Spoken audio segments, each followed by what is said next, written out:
Hey everybody, Pastor Hans here. So glad you tuned in today. And whether you were sitting at home or maybe you were with one of our partner churches, we are so glad that I am so glad I got to spend just a little bit of today with you. We are in the third week of a series we are calling What Our World Needs Now.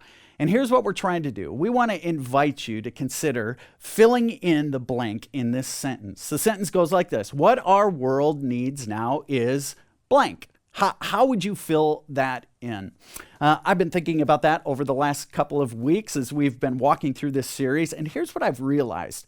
I've realized that it is far easier to name the things that our world doesn't need than the things that our world does need.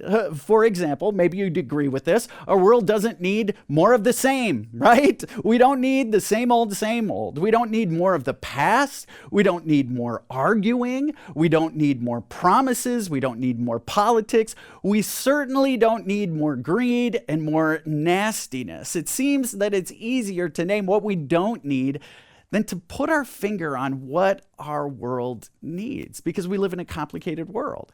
Here's what's interesting. During this season, we've been exploring what the Apostle Paul said. Paul, he started more churches than anyone else in that New Testament world. He wrote more of the New Testament, and here's what he says.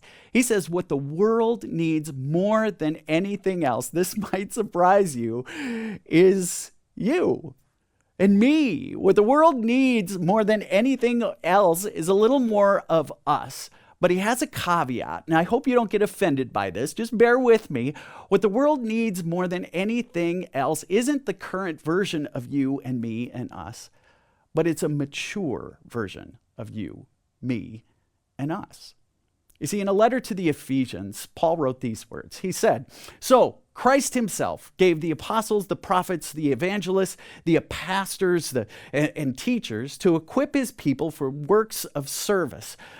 God gave us the traditions of the church. God gave us pastors and prophets. He gave us all these ancient people that we read about. Why? So that the body of Christ may be built up. What's he talking about? What does it mean to be built up? He says to be built up until we all reach unity in faith and in knowledge of the Son of God and become, don't miss this, and become, say it with me, mature. Say it again, mature, attaining to the whole measure of the fullness of Christ. What is Paul saying? Paul is saying that what our world needs now more than anything else is a mature version of people like you and people like me. Now raise your hand. How many of you would like to be known as someone who's mature, right? We all do. But here's the problem. When you look at your social media feed, how much maturity do you see? When you read that nasty letter to the editor, how much maturity did you see there? When you look, you turn on the news, you see our politics, what's going on in the world. Come on, let's be honest. How much maturity do you see out there? What does this maturity then look like, Paul? Well, Paul, in a letter to the Galatians, he gives us that answer. Thank God. He says this, but the Holy Spirit produces this kind of fruit in our lives. And he paints a picture for us of what that maturity looks like. He says it's love, joy, peace, patience, kindness, goodness, faithfulness, gentleness, and self-control. Would you read that with me? Love, joy, peace, patience, kindness, goodness, faithfulness, gentleness, and self-control. You see, this is what Paul suggests the world needs more than anything else, and I think you would agree. And here's what else he says. He says that this is what Christian maturity looks like. And so here's what we're doing during this series. We're walking our way through each of these fruits of the spirits, and today I want to talk to you about peace. Now, I got to be honest with you. I had two messages prepared for today. The first one, the one I originally prepared, went something like this. What our world needs is peace. There's war in Ukraine. There's this war in the Middle East. You look at our politics. It's just a mess. And here's what I wanted to do is to give you a piece of my mind, right? As mature followers of Jesus, we should do something about this. But instead, I paused for a minute because here's what I realized. All that lack of peace in the world, it starts somewhere.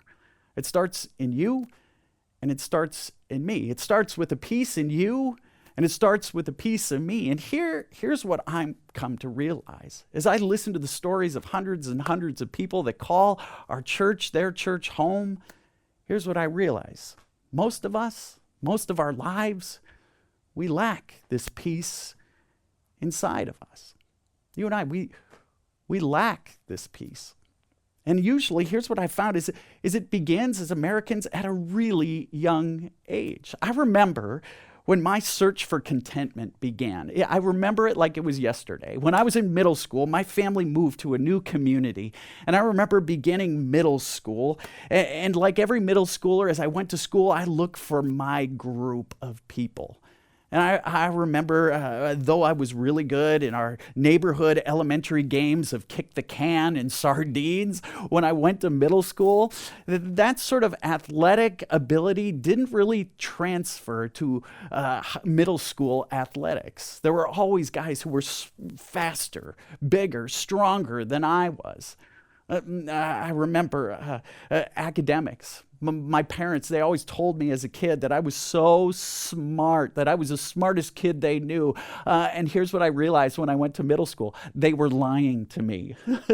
I was at best a C student.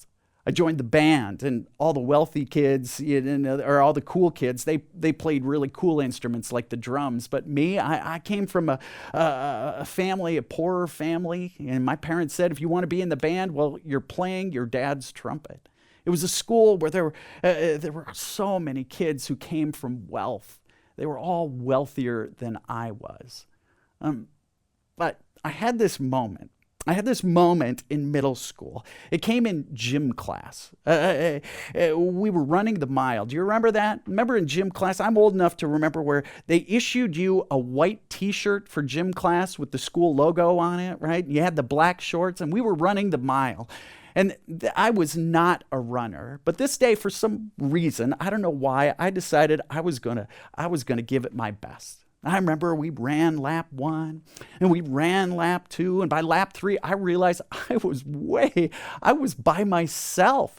And that's when I heard the coach, the gym teacher, yelling across the field. He was yelling my name, except he didn't know my name because I was the new kid. And so he was yelling, Alex, keep going, run faster. And so I put my head down. I ran as fast as I could. And I got across the finish line. And the coach gave me a high five. And he said, yeah, he said, Alex, he said, you did it. You got the fastest time in the middle school, and all the other kids were coming through, and they were giving me high fives and cheering me on.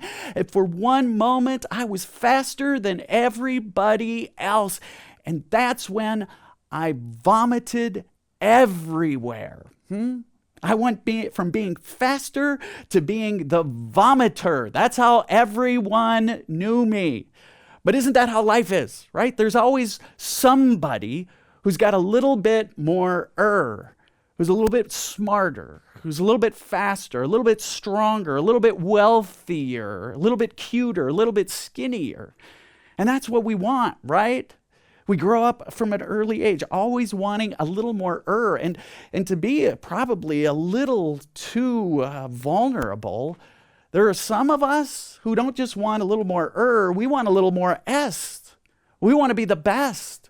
We want to be the smartest, the fastest, the wealthiest, the richest, the skinniest, the cutest. That's what we want to be. And we're taught at such an early age that in this life, it's all about comparison. The way you measure up is how you measure up to that person next to you or around the corner or down the street. You see, we say this often, that here at Calvary, that there is no win in comparison. But I want to raise the bar a little bit. Because here's what I actually think. I think comparison is dangerous. It's dangerous because it robs you of peace. And if we're not feeling peace in here, then the truth is, how are we supposed to expect there to be peace in our world? You see, you and I, if we don't feel peace, how are we ever supposed to feel peace out in the world? You know this. I mean, some of you were in debt up to your eyeballs. because you are spending all your time staring at that friend or that neighbor who has that big house, that big boat, who's got that beautiful wardrobe, who's the skinniest person you can imagine, right? And so you're working yourself to death. You're dieting yourself to death. You're constantly running. And while you do that, while you're constantly running, you are destroying the relationships with the people you love the most. And part of this isn't your fault. You and I, we carry in our pockets these little devices, and you know what these are? These are comparison machines, right? The only thing these things are good for is to encourage us to compare ourselves to others. Have you ever had this happen? The other night I was sitting on the couch with my wife, and I said to her, I need a new water bottle. And so I was scrolling on my phone, and all of a sudden, you know what happened? Everywhere I looked, it was ads for water bottles. These things, they track us. You know that. These track us. And so now when my wife and I are sitting on the couch, we don't talk to each other anymore. No, we don't. We just say,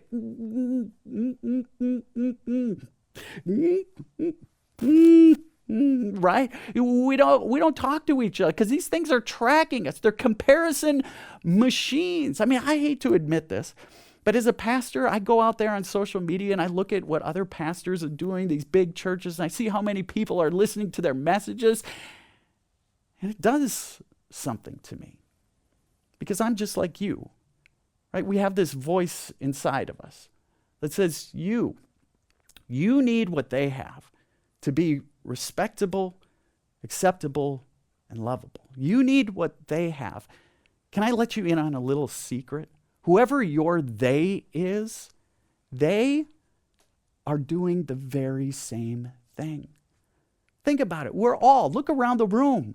Everyone in this room is doing the very same thing. We're comparing ourselves to. No wonder our world is a mess. No wonder it feels as though everything is just plain crazy. When we play that comparison game, here's the only thing that game guarantees. That you and I, we will never, ever, ever be at peace. Never, ever. King Solomon, he wrote some words. It's as if he was sharing some wisdom in his old age. He said, a heart at peace gives life to the body, but envy, what does envy do? It rots the bones. And so what's Solomon saying? What's the moral of this message? The moral of this message is this: just knock it off, right? Just stop it. Stop this comparison game. Put an end to it. Don't we all wish it was that easy, right? Don't we wish it was that easy? I wish I could scour the Bible and find that spot where it says, here is how you stop comparing yourself. Here are the 5 steps to live a life of contentment. But I hate to tell you this, it's not in there. In fact, the authors of the Bible suggest that this tension that we have in our lives, it's always going to be there. And so as followers of Jesus, what is suggested again and again, that we figure out, that we listen to some words of wisdom that allow us to manage that tension in our lives. Like King Solomon, he was one of the most successful kings of all time. In fact, I've been to Jerusalem, and there as you sit at the base of the Temple Mount, from thousands of years ago when he lived on this earth, there are blocks of stone that built the first temple, the Temple of Solomon. He was successful beyond belief. And it's as if at the end of his life, he sat down and wrote some words of wisdom, as if to say to you and me, I get it. I've been there. In the book of Ecclesiastes, chapter 4, he says these words: I saw the toil and achievement spring from one person's envy of another. He's talking about the very same thing that we've been talking about, this game of comparing ourselves to others. Imagine that 2,000 years ago. They were experiencing the same thing. And here's what he says. Listen to this. He says, this is, say it with me, meaningless. And then he says an interesting phrase. He says, this is meaningless, a chasing the wind. Say that with me, a chasing the wind. What's he saying? He's saying this is all pointless. This is all ridiculousness. You do know there is no end to this game. There is no finish line. There is no first place ribbon. There is no trophy. There isn't even a participation ribbon. This is just ridiculousness. It's meaningless. A chasing the wind. I was thinking, I wonder what it would be like. I mean, here's what I know. If you're sitting in church, you're looking ahead of you, and there's that woman, and she always looks good. She's skinnier than you are, and she's always well dressed. And I know what you're doing. You're comparing yourself to her right there in church. And maybe there's that guy who drove that fancy pickup to church. He's more successful than you. He's got a bigger, better farm than you, right? And so you're comparing yourself to him. If you're me, the bar is set low. I look out there every Sunday and I see people with hair and I go, I wish I had that. What if we had something to say back to that little voice that creeps in our head? I mean, what if you and I, when we heard that voice, we were to whisper to ourselves, hey, that's just chasing the wind.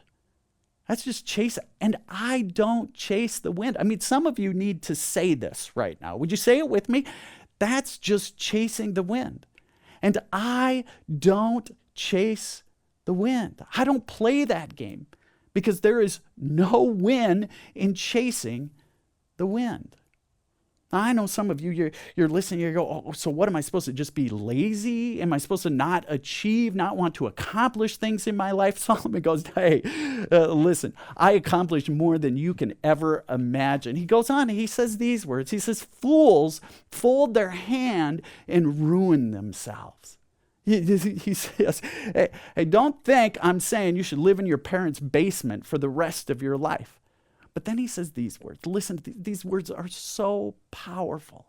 Listen to what he says. He says, better one handful with tranquility than two handfuls with toil and chasing the wind. Now I can see you, some of you are going, what is he talking about? Put your hand out like this.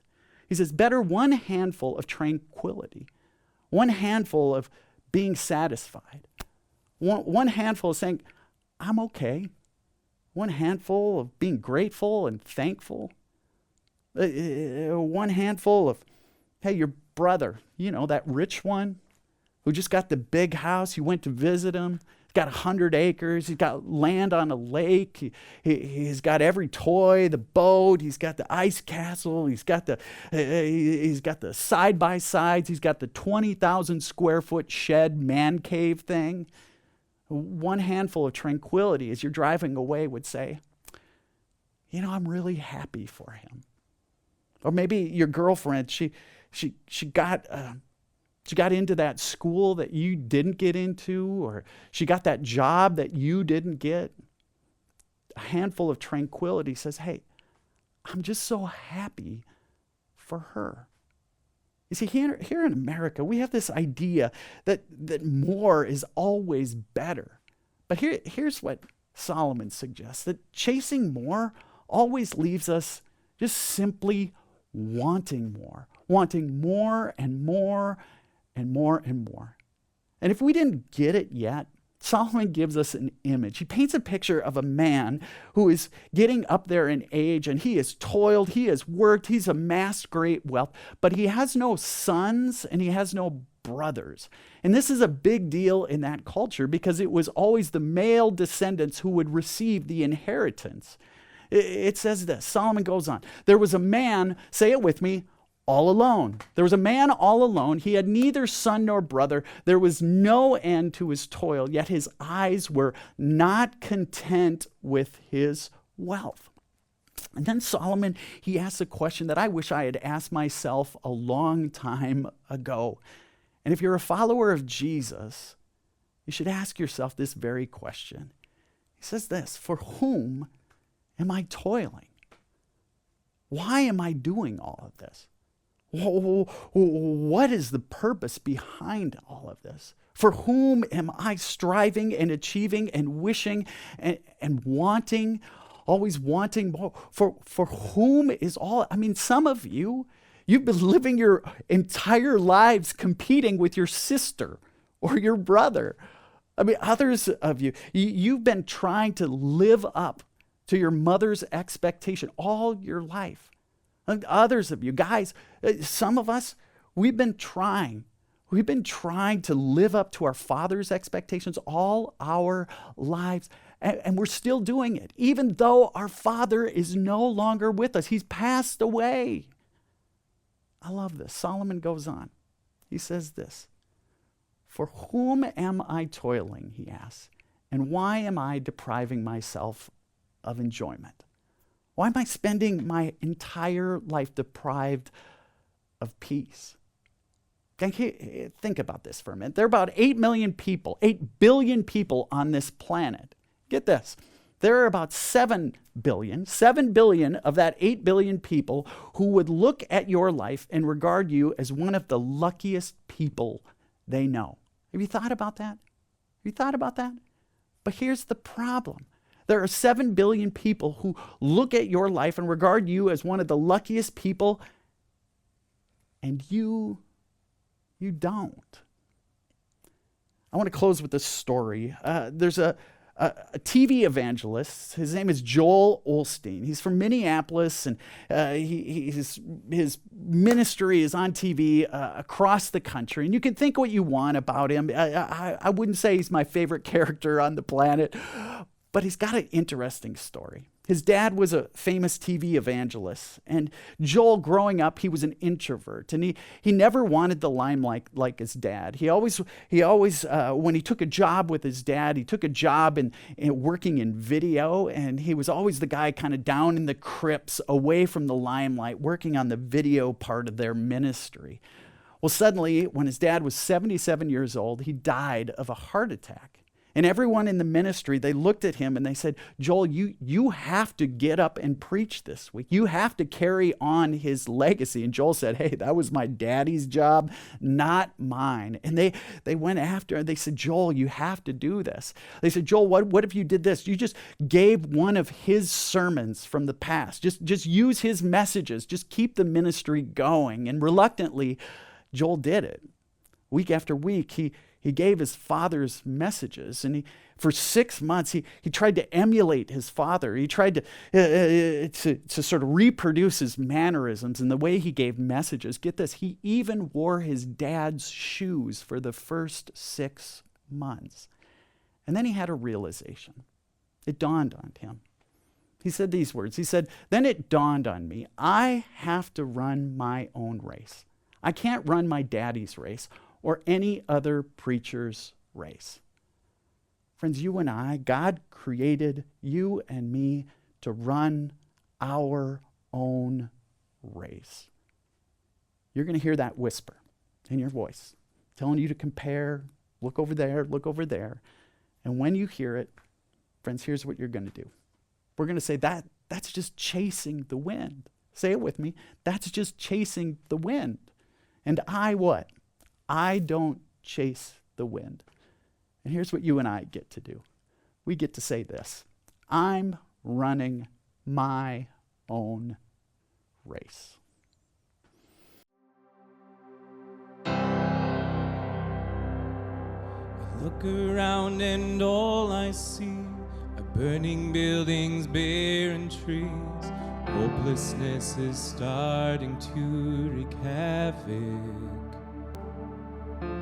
Son of man, I know you see the deepest depths are known to me. You have planted seeds among the ashes. You rebuild, you restore all that's broken. From the ruins,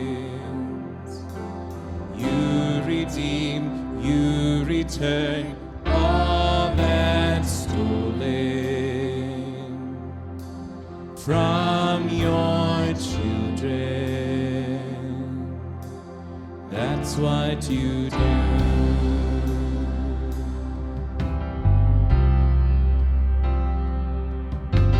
So be still, my anxious heart. All that's gone is never lost. Emmanuel is here and he's faithful. So I won't let my praises stop. I'll sing it from these rubble rocks. I know you are good and you are able. Oh, you rebuild, you restore all that's broken from the ruins. You rebuild, you return all that's stolen from your children. That's what you do.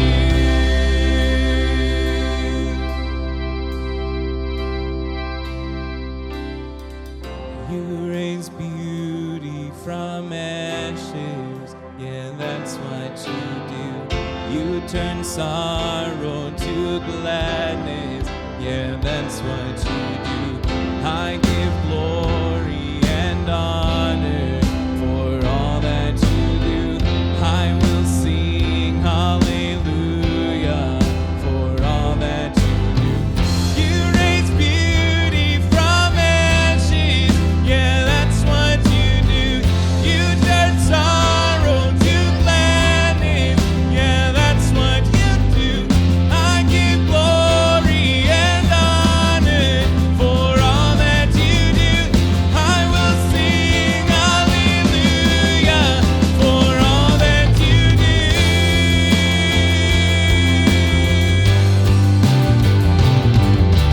You rebuild, you restore all that's broken from the ruins. You redeem, you return all that's stolen from your children. That's what you do.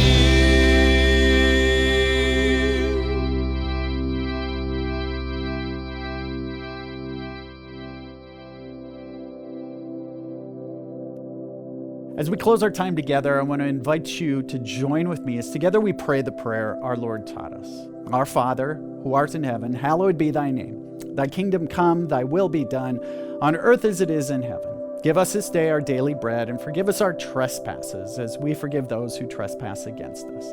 And lead us not into temptation, but deliver us from evil. For thine is the kingdom, and the power and the glory, forever and ever. Amen.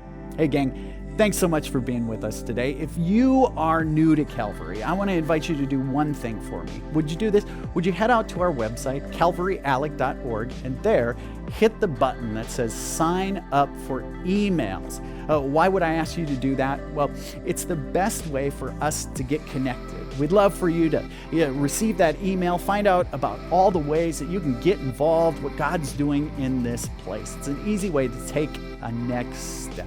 But before you go, I want to introduce you to two of my friends, the Perkins. Hi Calvary, we're the Perkins, and we are happy to bring you this week's top 3 things to know in the life of the church.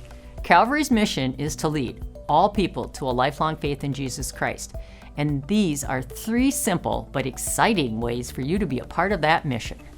So, number 1, Luther Crest Bible Camp is one of Calvary's biggest local partners. We've been sending campers there for decades, and since 2012, we've held a great outdoor summer worship on their beautiful site. This year, Luther Crest is marking its 80th anniversary, and we want to have a big celebration for them. And here's how you can do it. If you're at brunch or lake worship on a Sunday, look for Pastor Maddie or other camp staff and take the time to talk to them about what's going on at camp. You could also visit Luther Crest's website to join their email list, to sign up for their Summer Fest auction in July, or put together a golf Scrabble team in August, just as Dan and I did last year. We love how Luther Crest invests in the faith of the next generation, so let's rally and become their biggest supporters. We'll link to the Luther Crest website on Calvary's Top 3 this week, which you can get by scanning the QR code or by opening your church's center app. Number 2, in addition to local partners, Calvary has global partners as well. Bricks to Bread helps build brick ovens for Costa Rican families seeking a sustainable source of income. Dan and I had the privilege of traveling to Costa Rica in March with Calvary's team, where we built a brick oven and a commercial kitchen for an entrepreneur named Ana Yancy Lopez. These brick ovens not only help provide a family with an income, but they also bring entire communities together. As I think back to our week in Costa Rica, I learned the true word of community. I was so amazed at how many friends, neighbors, and businesses came together to help Ana Yancy achieve her goal of being able to bake and sell more goods. Whether it was bringing food, preparing food, sharing stories of their own lives, or donating time and resources. Bricks to Bread, Cindy, is an important partner because it allows our church to continue to reach out to women in Costa Rica wanting a better life for their families. It also allows us to collaborate within the Alexandria community, partnering with other churches, the community pizza oven, local businesses, and everyone who wants to eat the delicious bread. Yes. For me personally, this experience has impacted my faith by seeing firsthand how something so simple as an oven and kitchen was going to allow Ana Yancy to enrich her family's life, her career as a woman, entrepreneur, and her entire community. This summer, there are ways for all of you to learn more about Bricks to Bread and to buy some freshly baked bread that supports this amazing organization. Scan the QR code or visit the Top 3 website and sign up to be notified when fresh wood-fire oven bread is available for purchase locally. Or sign up to stay in the know about future volunteer opportunities. And number 3, our church's vision is to care as much for those who aren't here as those that are here. And one way to do this is through Calvary's Caring Ministry team. Throughout all of our lives, there might be times when we face unexpected challenges or road bumps. And we want you to know it's okay if you're not okay. We have a whole team of trained caring ministers who are here to pray for you and to walk alongside you. For a while, I had the opportunity to care for a sweet woman named Doris who couldn't get out much. It came at a time when I had just lost my own mother, and how I so appreciated our visits. This seemed a meaningful way for me to give back and also to help through my own grieving process. Caring ministries commonly visit people who are homebound, even bringing communion. And the bonds you share are immeasurable. Getting to hear stories from people's youth and learn more about their families, my life was enriched tenfold by visiting her. And Cindy, there's more. We have other caring ministers who journey with people through cancer diagnosis, divorce, or loss of a child. Please know, no matter your age or stage, your church cares for you if you or a loved one would like to be matched up with a caring minister. Simply scan the QR code. You can also visit our website, click the button that says, I need care. Thanks again, everyone. We're so grateful for all of you. Thank you, Dan and Cindy. As we close our time together, we're going to close the way we always do. We always pause for a moment to give back, to offer up our offerings. Calvary is one of the most generous communities I have ever had the privilege of being a part of, and you get to be a part of that today. As we close, you can make your offerings that support the ministries of Calvary in one of several ways. The easiest way is to simply go out to our website, calvaryalec.org, and there hit the button that says Give. You can make a one-time, or I want to encourage you to consider making a reoccurring gift. By making a reoccurring gift, you can be generous even in those weeks where you don't have the time to listen or to be with us in person. Another way to give is by simply writing a check and dropping it in the mail to the address on the screen, or if you'd like to make a special gift or aren't quite sure how to make your gift, just give us a call in the church office. We'd love to connect with you. Folks, thank you so much for tuning in, and we'll see you next week.